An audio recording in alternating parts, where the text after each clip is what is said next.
করিস নারায়ণ আপন দুলাল আমার সন্তান, আমি তাদেরকে সন্তানের মতো লেখাপড়া শিক্ষা দিয়েছি। গতকাল ওগো নারায়ণ, আমার এই বুকের পা জোরগুলি ভেঙে যাচ্ছে, আমি দাঁড়িয়ে থাকতে পারছি না, আমার হাত পা কাঁপছে। ওগো নারায়ণ, তুমি আমার আপন দুলালের সহায় থেকো। নারায়ণ, তুমি আমার আপন দুলালের সহায় থেকো।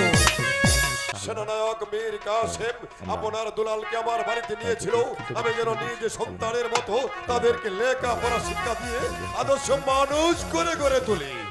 যে শিক্ষার বিনিময়ে রাজা ধনপতির উঁচু মাথাটা নিচু হয়ে যাবে। মায়ের মন্দিরে সন্তান প্রবেশ করেছে, এত মহা আনন্দের কথা মহারাজ। মাস্টার, ওরা যদি মায়ের দাবি নিয়ে ওদের মায়ের মন্দিরে প্রবেশ করত, তাহলে আমার কোনো আপত্তি ছিল না। ওরা ওদের মায়ের মন্দিরে প্রবেশ করে ওদের মায়ের কাছে চেয়েছে।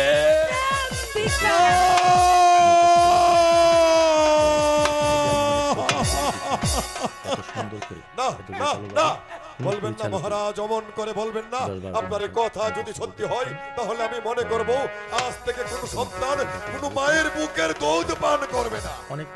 মহারাজ, এই কথাটি শোনার সাথে সাথেই আকাশটা ভেঙে চৌচির হয়ে আমার মাথায় বজ্রাঘাত হয়েছে, পায়ের তলা থেকে মাটি সরে যাচ্ছে। একথা বিশ্বাস করতে পারে আকাশ বাতাস, বিশ্বাস করতে পারে চন্দ্র সূর্য, বিশ্বাস করতে পারে 33 কোটি দেবতা, বিশ্বাস করতে পারেন আপনি নিজে। আমি মাস্টার, একথা আমি বিশ্বাস করতে পারছি না মহারাজ।